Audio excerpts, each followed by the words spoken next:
Oi, gente. Então vamos dar início à terceira parte da aula de limite e continuidade de função de várias variáveis. No caso, agora a gente vai falar exatamente da definição de limite, tá? Então vou dar alguns exemplos da definição de limite, quando existe, quando não existe um limite de uma função, mais especificamente de duas variáveis, tá? E depois eu vou entrar no conceito de continuidade de função de duas variáveis. É claro que o conceito, como eu disse, se estende naturalmente para funções de três ou mais variáveis, tá? Então vamos dar início. Bom, então eu vou começar com a definição, tá? Então, a definição de limite, né, uma função de duas variáveis é o seguinte: seja f uma função de duas variáveis, né, num domínio que vai ser para mim um conjunto aberto, tá? Lembra da primeira parte da aula que a gente falou de conjunto aberto? Então, para mim agora, o domínio da função f é um conjunto aberto, tá? Dizemos que o limite de f, né, de xy, quando xy tende a um ponto AB, tá? Onde se AB pertence, obviamente, ao domínio D, né? É L, e a notação a gente escreve assim, ó, limite de xy tendendo para AB da f de xy é igual a um valor L. Quer dizer, estamos estendendo naturalmente o conceito de limite de função de uma variável agora para uma função de duas variáveis, tá? Então, quando que vai existir esse limite? Quando que esse limite vai ser esse número L aqui, né? Então, formalmente vai ser se para todo número epsilon maior que zero, né, um número real dado, tem que existir um correspondente delta maior que zero, de tal forma que se o ponto xy pertence ao domínio, né? Então, a distância, né, de x para esse ponto AB que eu estou tendendo, né, o x, fica menor que delta, implicar que esse número f de xy menos L fica menor que epsilon. Então, qual que é a ideia aqui? A ideia é dizer assim, ó, para todo epsilon é como se fosse uma brincadeira assim de bandido e ladrão. O bandido vai dizer assim, ó, eu te dou um número epsilon, né? Aonde essa distância aqui fica presa, tá? Todo o valor desse carinha aqui fica preso. Então eu dou um epsilon de tal forma que cumpre isso. Eu, que sou mocinho, tenho que sempre encontrar um delta de forma que no domínio isso aqui também fique preso, tá? Essa condição zero maior aqui é para dizer que eu não estou considerando o próprio ponto AB. Tá vendo? Eu estou pegando outros valores de xy que não seja o ponto AB. Essa condição maior que zero mostra isso. De forma que, então, são pontos próximos, né? Que eu estou me aproximando de AB, né? E todo mundo, a partir de um valor, fica preso num valor delta. Quer dizer, existe um raio delta que todo mundo fica lá dentro. Não fica ninguém fora. Né? Então, observa, o bandido me dá um epsilon, eu sempre tenho que arrumar um delta. Então, o que o bandido fica fazendo? Cada vez mais ele vai diminuindo esse epsilon aqui. Toda vez que ele me dá um epsilon pequenininho, por mais pequeno que seja, eu preciso encontrar um delta também pequeno que todo mundo do domínio lá fica preso dentro dessa bola aqui. Tá? Então, vamos tentar entender isso geometricamente. Então, é como se eu tivesse aqui, ó, limite L, né? E daí eu dou um valor epsilon, né? Então aqui é L mais epsilon, L menos epsilon, né? E aqui eu tenho um valor AB e tem uma bola, tá vendo? Aberta aqui, ó. Esse raio aqui para mim, dessa bola aberta, ela vai ser delta, tá? Esse raio aqui para mim é delta, tá? Ó. Isso aqui vale delta, esse raio. Então, toda vez que eu diminuo o epsilon aqui para mim, ó, né? É como eu tô falando, o bandido fala, ó, diminui o epsilon, eu vou ter que achar um novo delta aqui, né? Onde eu vou ter uma bola aqui, onde todo o f de x, y tá aqui, o xy vai estar aqui dentro. Aí eu vou diminuir para cada epsilon que eu dou, então a definição é para todo epsilon que eu dou, eu vou ter que arrumar um delta de forma que quando eu diminuo essa bola, todo f de xy vai estar aqui, o correspondente xy tem que estar aqui dentro dessa bola. Então essa brincadeira vai porque é para todo, por menor que seja aqui, ó, eu vou ter que arrumar uma bola menorzinha, onde vai ter todos os f de x, y aqui, e vou ter o xy aqui. É claro que eu não vou considerar o próprio ponto AB, por isso que eu estou colocando na definição, eu estou colocando esse maior que zero ali na definição. Ó, se vocês observarem aqui, ó, eu tenho aqui, ó, na definição, esse pontinho aqui, ó, maior que zero, tá? Por isso que eu estou colocando esse maior que zero, para não considerar o próprio ponto. São os pontos próximos, da vizinhança, tá? Das proximidades aqui. Então, à medida que eu vou diminuindo aqui, eu tenho que garantir que existe uma bola que todo xy vai estar aqui, tá? É isso que geometricamente está fazendo. Por mais que eu vou diminuindo esse epsilon, eu sempre encontro um raiozinho onde eu vou ter uma bolinha aberta, onde todo mundo vai estar aqui dentro correspondendo ali. E aí, à medida que eu vou diminuindo, o que vai acabar acontecendo é que quando eu tendo todos os pontos x, y para o ponto AB, os pontos f de x e y vão tender para L. Tá? Então essa aqui é a definição mais formal que eu tenho de limite. Tá? E daí vale a pena falar que não é tão simples, tá, calcular um limite agora olhando para uma função de duas variáveis. Essa definição, né, não é tão simples de olhar e de analisar. Vamos ver um primeiro exemplo aqui, tá? Então, primeiro exemplo a gente vai mostrar que o limite dessa função de duas variáveis, 3x mais 2y, né, com x e y indo para 1 e 2, né, para o ponto 1, 2, ele dá exatamente 7. Então, é o que eu falei, ó, devemos mostrar que para todo epsilon maior que zero, sempre vai existir um valor delta positivo, de tal forma que quando, né, a f de x menos o valor L, olha lá, o valor L para mim agora é 7, tá vendo? Ó? Esse aqui é o valor L da definição lá para mim. F de x y, aqui faltou um y, tá? F de x, y menos 7, fique menor que epsilon, sempre que, né, o que acontece? Olha lá, por definição, ó, x menos o ponto A, para mim quem é o ponto A? 1, né, ó, mais y menos 2 ao quadrado, olha lá, porque o 2 faz o papel do ponto B. Então isso aqui tem que ser cumprido, né? Toda vez que isso aqui acontecer, tem que existir um epsilon que cumpre isso. Tá? Isso que a gente vai tentar mostrar aqui. Então a primeira coisa que a gente vai fazer é observar o seguinte, ó, que em módulo, tá? Essas barrinhas aqui é um módulo mesmo dos números reais, tá? Então f de xy menos 7 se escreve como 3x mais 2y, né? Porque a minha função é 3x mais 2y, né? Tá aqui, ó, 3x mais 2y, menos 7. Né? Menos 7 da definição de limite. O menos 7, eu consigo escrever ele como sendo, né, menos 7 é a mesma coisa que menos 3, menos 4. Menos 3, menos 4 dá menos 7. Então, dividir aqui, ó, menos 3, menos 4. Tá? E daí? Coloca esse 3 que está aqui em evidência. Ficou 3 que multiplica x menos 1. Tá? Aqui é a mesma coisa, coloco o 2 em evidência. Fica 2 que multiplica y menos 2. Tá? Isso pela propriedade triangular, né? Lembra de módulo aqui de números reais? Como é que era? Essa soma aqui, ó, né? O módulo da soma fica menor ou igual que a primeira parcela mais a segunda parcela. Isso aqui é pela propriedade triangular do módulo. Tá? Então ficou o módulo desse menor ou igual ao módulo desse mais o módulo desse. Tá? O 3 é positivo, pode sair fora do módulo. O 2 também é positivo, pode sair fora do módulo. Tá aqui. Agora observa. Observa o seguinte, né? Que raiz de x menos 1 é sempre menor ou igual que essa expressão lá de cá, x menos 1 ao quadrado, mais y menos 2 ao quadrado na raiz. Por quê? Só esse pedacinho que está aqui, ó, x menos 1 ao quadrado na raiz é a mesma coisa que o módulo. E eu estou adicionando uma coisa positiva aqui. Então, esse carinha que está aqui, ó, ele é igual a esse, e aqui eu estou somando mais algo positivo.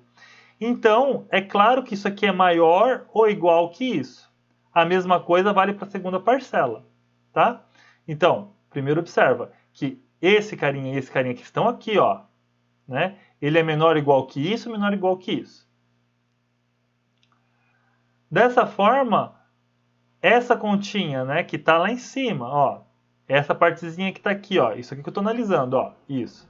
Então, essa parte que está aqui tem que ser menor ou igual que 3δ mais 2δ. Uma vez que, lembra, ó, essa condição aqui é a própria noção de distância do ponto que eu estou tomando.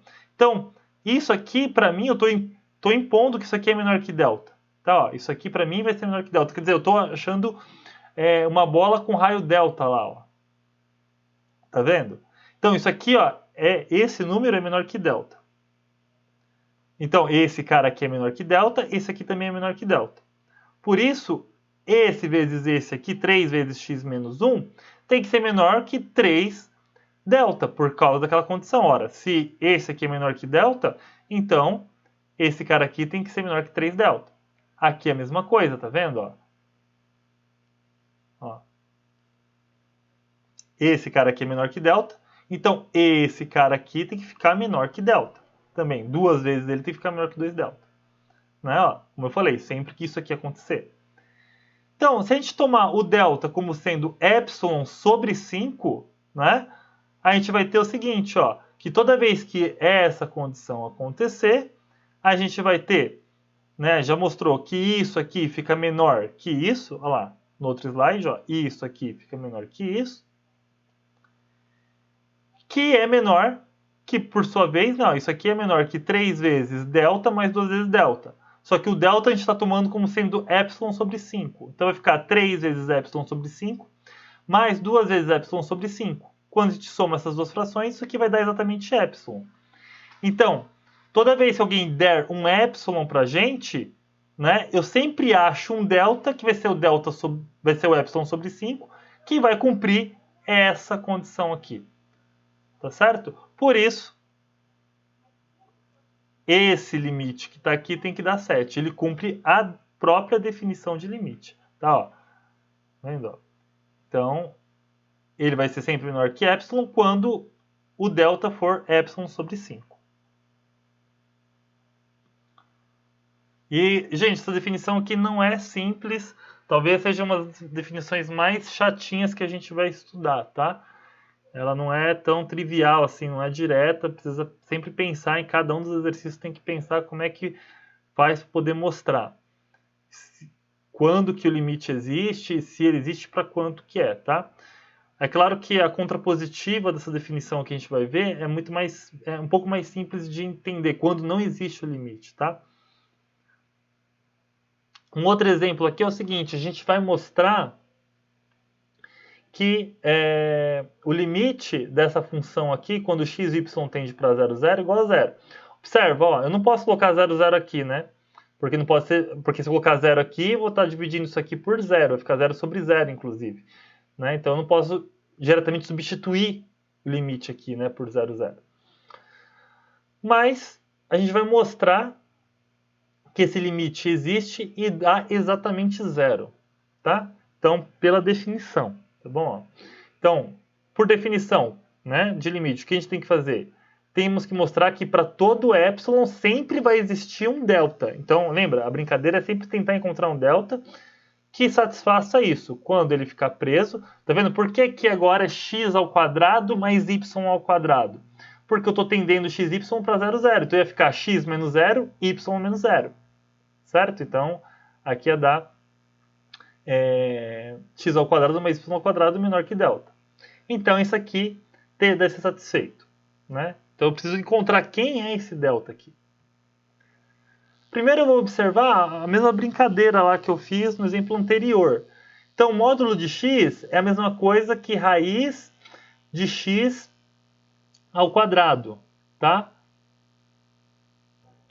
Ó, gente, eu vou escrever aqui para ficar melhor. Tá?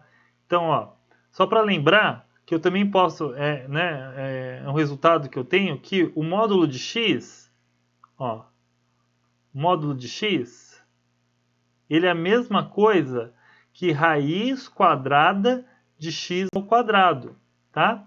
E, obviamente, isso aqui sempre vai ser menor que x ao quadrado mais y ao quadrado na raiz quadrada, ora. Porque y ao quadrado é alguma coisa positivo ou zero, né? Que eu estou adicionando a esse. Então, óbvio que esse cara aqui que está aqui, ó, ele vai ser maior ou igual que este k, tá? A mesma coisa vale para o y, tá? Então, o que vai acontecer? Quando eu pego esse cara aqui em módulo, e por que eu estou pegando ele em módulo? Porque lembra, não é o módulo de f de x e y menos o limite L que eu tenho que olhar? Mas nesse caso, o limite L para mim vale quanto? O limite L para mim é igual a zero. Por isso que eu estou pegando a função 2xy sobre raiz x² mais y² menos zero, certo? Então, por isso que não aparece menos o limite, que nem no outro caso, o menos 7 lá.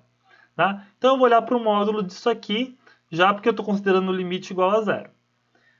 Lembra, eu tenho um módulo de uma fração. É a mesma coisa que, aqui, ó, isso aqui é a mesma coisa que o módulo de 2xy sobre o módulo da raiz de x ao quadrado mais y ao quadrado e módulo, né?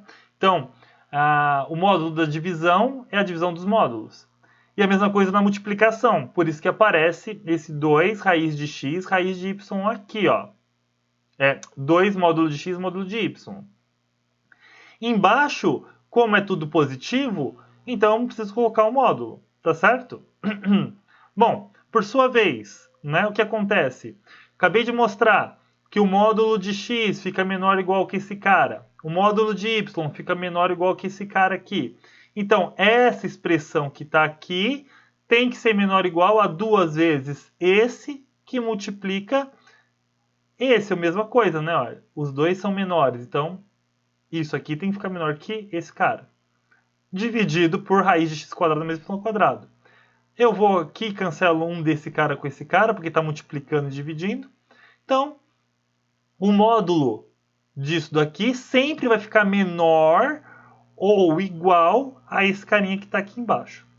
Tá? Esse é o primeiro passo. Então, né? Se a gente for e tomar o delta como sendo epsilon sobre 2, toda vez que a gente tiver essa condição aqui, né, que é da própria definição de limite, né, ou seja, raiz x² mais y² maior que delta, então a minha função menos o limite, que era zero, lembra? Sempre vai ficar menor ou igual que isso que a gente acabou de mostrar, né? Anteriormente a gente acabou de mostrar isso, né? Só que como, né, estamos escolhendo o delta igual a epsilon sobre 2, isso daqui fica menor que epsilon sobre 2. Ou seja, isso daqui vai ficar menor que 2 vezes epsilon sobre 2, que é igual a epsilon. Ou seja, toda vez que eu der o epsilon, basta eu tomar o delta como sendo epsilon sobre 2, que ele vai cumprir. Eu sempre vou encontrar uma bola aberta, onde todo xy vai estar lá dentro.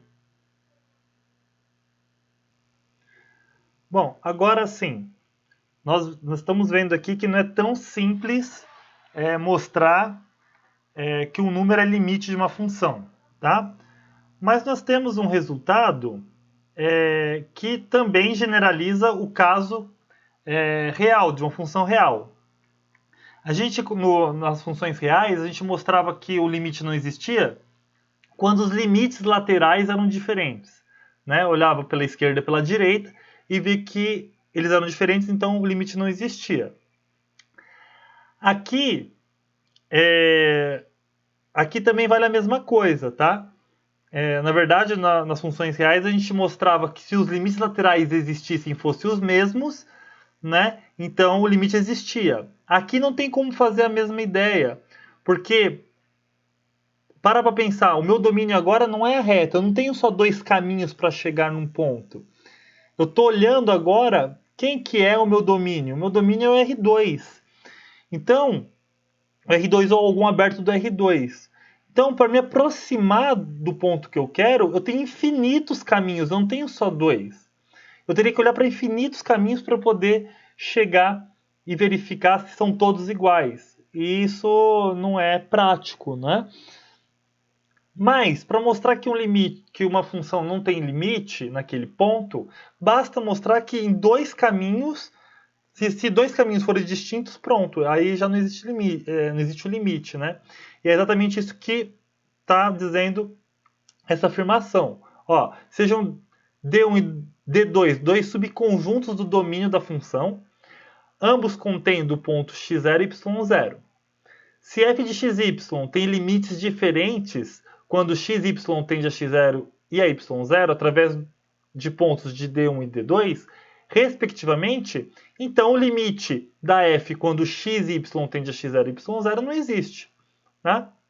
Então, no ponto de vista prático, o que eu vou tentar fazer é encontrar dois caminhos que tendam para o mesmo ponto que vão dar limites diferentes. Então, um exemplo disso é olhar para o limite dessa função aqui. Ó. Olha para essa função agora. 2xy sobre x ao quadrado mais y ao quadrado. Parece que a última função nós só removemos a raiz quadrada daqui, né? E agora a gente está tendendo, de novo, esse limite para a origem, 0, 0. Tá? E esse limite aqui não existe. Tá? Então vamos mostrar que ele não existe. Então a ideia aqui é pegar dois caminhos, né, e mostrar que os limites são diferentes por dois caminhos. E muito naturalmente a gente começa tentando mostrar isso, primeiro pelo eixo x, tá? Pelo caminho onde o y sempre é zero. Tá vendo? Por isso que eu coloquei aqui, ó, limite de 0, 0, quer dizer, o y é igual a 0 e o x vai tender para 0. Quer dizer, eu estou olhando em cima da reta x. Tá? Então, por esse caminho, vamos ver quanto que vai dar o limite. Então, olhar para esse caminho dessa forma aqui é a mesma coisa que o limite quando o x vai para 0. Né? O y já é 0 para mim. Então, eu substituo y por 0. Quando eu substituo y por 0, aqui em cima no numerador vai dar 0, denominador vai dar x². Né? 0 sobre x² dá 0, e o limite do número 0, não importa se o x está tendendo a 0, né? Porque agora o 0 não depende mais de x, vai dar 0. Então, por esse caminho aqui, o limite dá 0.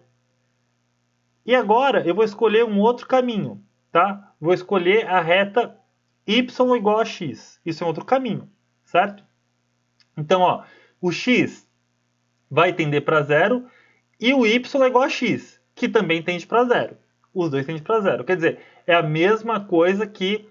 Faltou a função aqui, não digitei a função aqui, tá, gente? Faltou a função, colocar a função aqui. É a mesma coisa... Então, no lugar aqui, deixa eu mostrar aqui a função. No lugar do y, então, agora vai x. Então, primeiro eu vou colocar no lugar do y vai x, porque é por esse caminho que eu quero analisar. Então, ficou 2xx, x ao quadrado mais x ao quadrado. Aqui ficou em cima 2x ao quadrado e aqui embaixo ficou x ao quadrado mais x ao quadrado, 2x ao quadrado. Então, 2x ao quadrado dividido por 2x ao quadrado dá 1. Né? Então, o limite do número 1 quando x vai para 0 dá 1, exatamente 1. Então, por esse caminho da reta y igual a x, esse limite dá 1. Então, como esse limite é diferente desse limite, então eu concluo que o limite dessa função não existe quando x e o y tendem para 0. Tá? Então, eu estou tendendo para 0 e isso aqui não existe. Então, entenderam, né?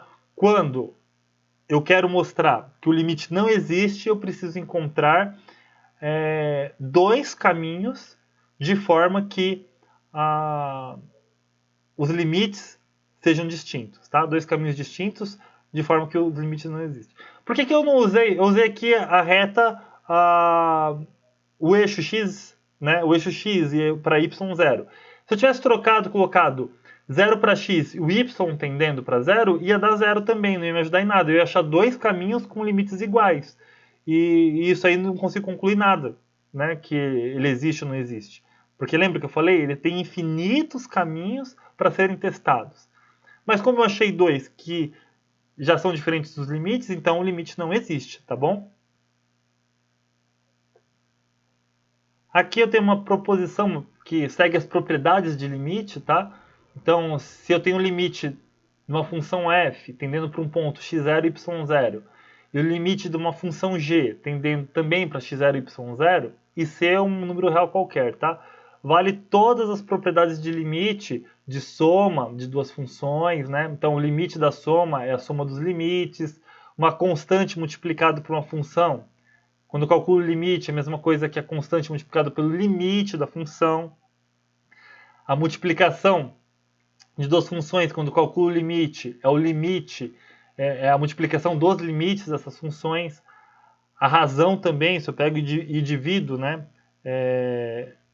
F por G vai ser a divisão dos limites. Claro, considerando G não nula até, tá? Não pode ser nula nessa G, porque não faz sentido essa divisão. E além disso, ainda tem a potenciação, né? Então, o limite da potência de uma função é a potência do limite, e a raiz enésima também vale essas propriedades, tá? E por isso eu consigo calcular os limites aplicando, né, as propriedades de limite normalmente. Então, se não der nenhum problema de divisão por zero, indeterminação, né, eu faço a continha direto e só substituo os valores, né, de x e y na expressão, vai funcionar, né, nesses polinômios que nós estamos acostumados.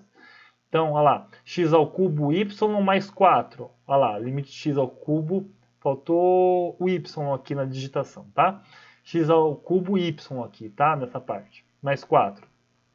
Outra propriedade, limite de x ao cubo vezes limite de y. Posso olhar como duas funções multiplicadas. Olha lá, mais 4, mais 4. Então, eu vou dividir a multiplicação e a soma em todas as partes de limite. Eu vou calcular limite e limite separadinho aqui, ó.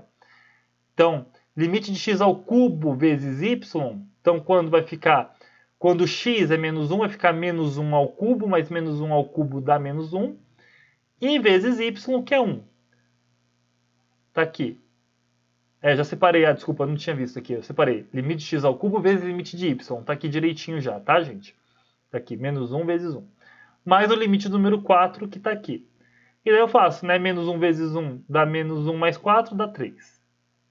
Então, eu calculei o limite do numerador e consigo calcular o limite do denominador. Lá, substituo, faço divido certinho os limites aqui, né? O limite da soma e subtração é a soma e subtração dos limites. Então, ficou limite de x com x tendendo a menos 1, y tendendo a 1, né? Porque fazer essa conta só depende de x, só depende de y, e o x e y tendendo a menos 1 e 1 do número 2. Quando eu tendo o x a menos 1 dá menos 1 aqui, o y para 1 dá 1 aqui, e o limite da constante é a própria constante. Então ficou menos 1, menos 2, menos 3, mais 1, menos 2. E daí, finalmente, o limite da minha função, né, da razão, é a razão de um sobre a razão do outro, que eu já calculei, que dá exatamente menos 3 meios, tá? Uma outra proposição também que vale para funções de duas variáveis, três variáveis, né? Aqui também é estendível, né, para funções de três variáveis e para n variáveis, inclusive, né? Que eu tenho o seguinte, ó, se f é uma função de uma variável contínua, isso aqui é bastante importante, tem que ser contínua no ponto A, e g de xy, uma função tal que o limite vai dar esse ponto A, né? Então, olha só, o limite de f de g, lembra? F bola g, isso aqui é função composta. Limite de f de g de xy, quando a f é contínua, então eu consigo passar o limite para dentro da f. Então, calcular o limite de g de xy e depois calcular f nesse limite. Tá? Então, por exemplo, limite do seno de x mais y, quando xy vai para 0 e π sobre 2. Vai para esse ponto, 0 π sobre 2. Tá? Então, o que eu posso fazer? Como a função seno é uma função contínua, né? Lembra, função seno é função contínua. Eu posso jogar esse limite para dentro da função seno. Então, primeiro eu vou calcular o limite de x mais y, quando x e y tende para 0 e π sobre 2. Então, quando o x e y tende para esse ponto, vai ficar 0 mais π sobre 2 dá π sobre 2 mesmo. Então vai ficar o seno de π sobre 2. Só que o seno de π sobre 2 a gente sabe que é 1, tá? Uma última proposição que ajuda a gente a calcular o limite é o seguinte: se a gente tem duas funções, né? Um limite de uma função f com x, y indo para x0 e y0. E esse limite dessa função dá zero, né? Então o limite de uma função dá zero. E eu tenho g, uma função limitada, tá? Em uma bola aberta de centro em x0 e y0, tá? Então a multiplicação, o limite da multiplicação dessas duas funções vai dar zero, tá certo? Então entenderam qual que é a ideia aqui? Se eu tenho uma função que o limite dá zero e a outra função é limitada, em torno, numa bola, né, centrada em x0 e y0, aqui, ó, do mesmo limite, tá vendo aqui, ó, x0 e y0, e o limite vai para x0 e y0. Então, a função g tem que ser limitada numa bola aqui entre x0 e y0. Então, o limite da multiplicação dessas duas funções vai dar zero, tá? Então, observa, vamos pegar essa função aqui, ó. Vamos calcular o limite dessa função quando ela vai para 0, 0. X e y vai para 0, 0. De x ao quadrado y sobre x ao quadrado mais y ao quadrado. Parece com aquele exemplo lá, ó, né? Só que aquele exemplo era 2xy. Lembra? Aquele exemplo 2xy, o limite não existia. Por quê? A gente arrumou dois caminhos distintos que eles têm limites distintos. Aqui não, aqui o limite ele existe e é igual a zero. Vamos mostrar isso usando a proposição.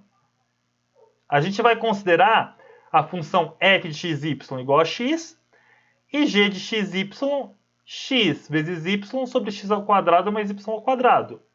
Ora, se eu fizer f vezes g, dá exatamente essa função, x ao quadrado y sobre x ao quadrado mais y ao quadrado, certo? Então eu só estou reescrevendo isso como o produto entre f e g. É óbvio, né, que o limite da função f, ou seja, de x, quando x e y vai para 0, 0, dá zero. É óbvio, né? X foi para 0, esse limite dá zero. Então, a primeira hipótese da proposição está cumprida. Achamos uma função f que x tende para 0, né, quando o meu ponto tende para o ponto que eu estou olhando. Agora eu preciso mostrar que a função g é uma função limitada em torno do ponto 0, 0. Então, olha o que a gente vai fazer, ó. O que a gente vai fazer aqui? Passou um pouco os slides. Então a gente vai fazer uma mudança de coordenadas, tá? Mais para frente no curso, a gente vai ver que essa mudança de coordenadas se chama mudança de coordenadas polar, tá? Eu vou fazer assim, ó, vou chamar x de r cosseno θ e y r seno θ, tá? Então se eu fazer essa mudança de coordenada para r θ e substituir aqui na minha expressão, o que eu vou ter?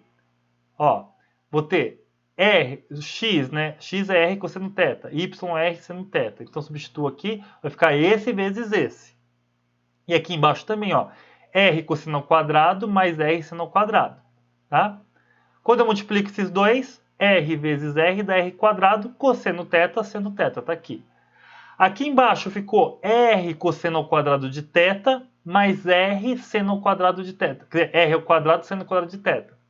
Quando a gente coloca o r ao quadrado em evidência, a gente vai ficar com cosseno ao quadrado mais seno ao quadrado, que é a identidade fundamental da trigonometria que dá 1. Então embaixo sobrou r ao quadrado. Esse r quadrado com esse r quadrado cancela, só vai sobrar o cosseno de θ, seno de θ. E a gente sabe que essa função cosseno de θ, seno de θ em módulo, né? Se eu colocar isso aqui em módulo, isso aqui vai ser o módulo do cosseno de θ vezes o seno de θ.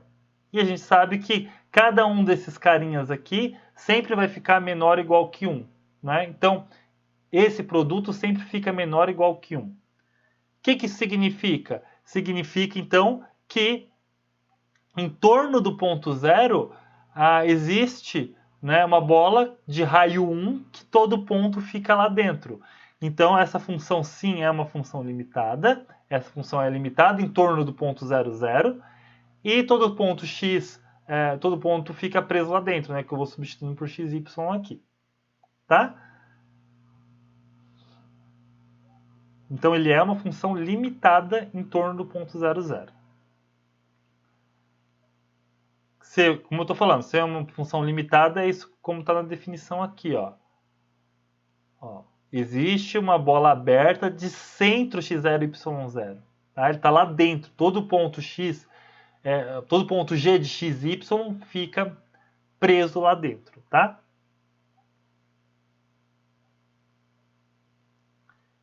Então, se a g é limitada e a f tende a zero, né? Ó, a f tende a zero e g é limitada, então o produto das duas vai dar zero, usando a proposição. Então, esse limite existe e dá zero, tá? O último conceito dessa parte 3 da aula de limites e continuidade é o próprio conceito de continuidade, tá? Então, eu estou fazendo o conceito, a definição para uma função de duas variáveis e, como eu estou falando durante a aula, é estendível para funções de 3 variáveis também e de n variáveis, tá? Então, seja uma função, né, de um conjunto A contido no R2. Esse conjunto A é um conjunto aberto, tá? Em um ponto x0, y0 pertencente a A gente diz que a f é contínua no ponto x0, y0 se o limite da função f com x, y indo para x0, y0 é igual a f de x0, y0, tá? Então, novamente, é uma extensão natural do conceito de continuidade que a gente já tinha em funções de uma variável só, tá?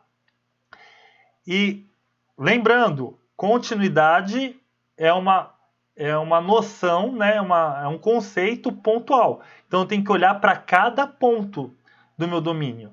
Pode ser que alguns pontos não sejam contínuos. Eu digo que uma função é contínua se ela for contínua em todos os pontos do meu domínio, tá? Mas eu olho ponto a ponto, tá? Então é uma noção, é uma extensão natural do que a gente já estudava para a função de uma variável real.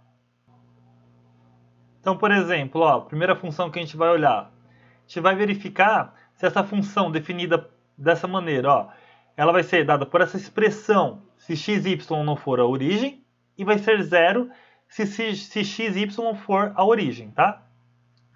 Nos exemplos anteriores, a gente já mostrou que esse limite aqui dá zero, né? Foi o primeiro da definição de limite lá, a gente mostrou que isso aqui dá zero. Portanto, essa função é contínua no ponto 0, 0, pois quando a gente calcula o limite vai dar zero, que é a própria definição da função no ponto 0, 0. Tá vendo? Ó? É a própria definição.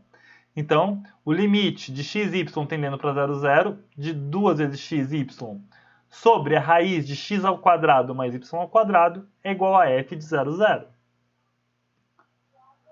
O segundo exemplo é mostrar que essa função não é contínua na origem, né? A gente define de novo a função dessa forma. A primeira parte é isso aqui, se x, y é diferente da origem, e 0 se for exatamente a origem.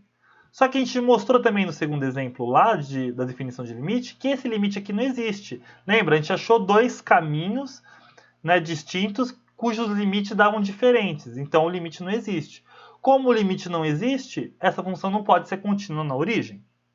Tá? E aí a proposição também é similar ao que a gente tinha na reta. Tá? Então, se eu tenho duas funções contínuas no ponto x0 e y0, né, de duas variáveis, então a soma das duas funções é contínua nesse ponto, a diferença também é contínua, o produto é contínuo nesse ponto, e a razão também é contínua. Lembrando que aqui na razão estou considerando que a g é não nula, tá? E aí a gente conclui o seguinte, que uma função polinomial de duas variáveis é contínua em R2, porque o produto e a soma são contínuas, né? E é uma função racional, ou seja, um polinômio no numerador e um polinômio no denominador também é contínua onde a função está definida, tá? Então,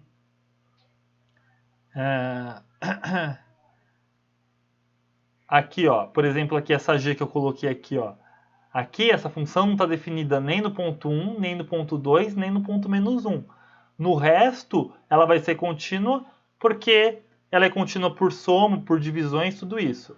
Essa primeira f que está aqui, ó, ela é contínua porque é um polinômio, né? é um polinômio x e y, então ela vai ser contínua, tá? Ó, vai ser contínua. Já aqui vai ser contínua para todo ponto x, y. Aqui só não vai ser contínua no ponto 1, no ponto 2, no ponto menos 1, tá?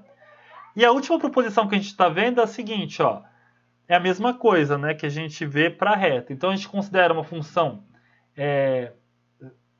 f, né, f de u, que eu estou chamando de y, e z, de g de x, y, né? Então, suponha que g é contínua em x0, y0 e f é contínua em g de x0, y0. Então, a função composta é contínua em x0, y0.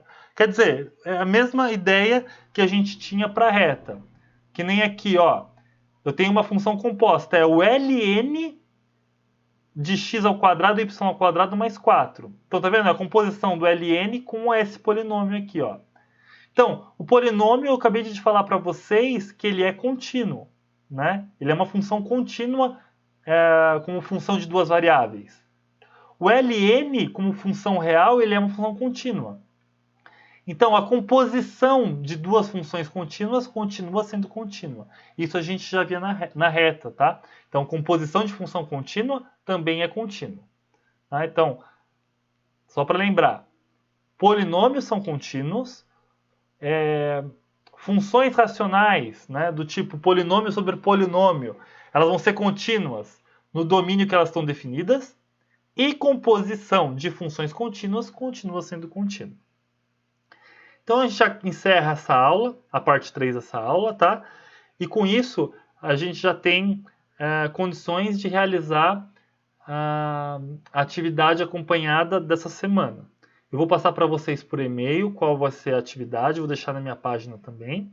Vocês olhem essas videoaulas e eu vou mandar um material escrito também, para vocês poderem ter e acompanhar.